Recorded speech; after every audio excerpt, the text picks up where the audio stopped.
Hello, my name is Tina Robinson. I am CEO, founder of Owning My Own Truth, behavior support, outreach specialist, community navigator, advocate against and for domestic violence survivors, trauma victims, suicide prevention, lupus, gun violence. These things are very close to me. I came from a beautiful home. I was reared in a beautiful home. However, as an innocent little girl, I was molested. So that distorted my concept of relationships. Started in 2015 with the assignment after I was almost murdered in 2010 from a domestic violence relationship. To this very day, I still suffer with brain trauma, body ailments. However, I have a burning fire in my heart to go into the unspeakable communities. It's just a gift for me to look someone in their eyes and tell them, you know, you are loved, you are somebody. And even being told that after one event, you made us feel like human beings again. We all come to the table with different gifts, but the dignity and respect has been lost when the finances come, the funding comes. Grassroots organizations are very essential to being credible messengers because most of us have lived with different similar situations that the people that we go serve. I actually connected with Boss, like I think in 2017. They heard about my story in the healing circles that I've been doing in the East Oakland community and now West Oakland.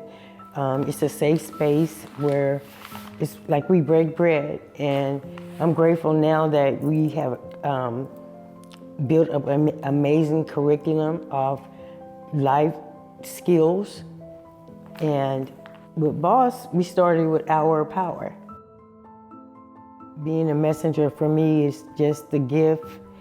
It's like Christmas to me every day that I could go love on someone. One day in a very community where I was stabbed at 16 years old. Years later, after the abuse and the trauma to my brain, like my brain was swollen for 3 years. He didn't fracture it, but it dislocated my tear glands. Domestic violence, a man that proposed to me. Anywho, that process. But one day I was stepping off the corner, and it's like, I felt like I didn't feel my heartbeat. And then I identified I was living amongst the walking dead.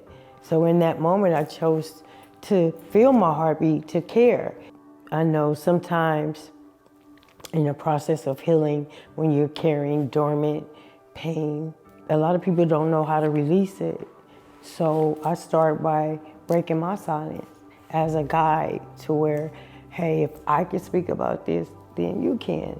And in doing so, we're releasing it in order to make room to continue to grow and grow into learning and loving who you are, not what was done to you by those who loved you, but for your peace of mind. Own it, feel it, and release it. If I see an individual in need, I like to have the supplies to give them some essentials to sustain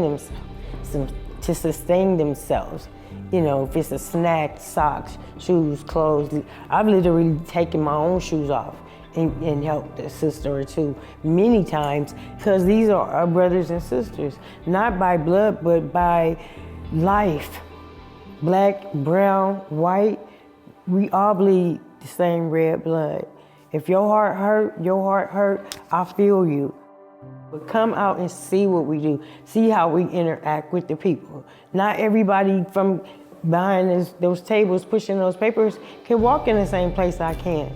Like, I'm a little dressed up today, but I like to stay dressed down so they can feel like I'm a part of them, you know.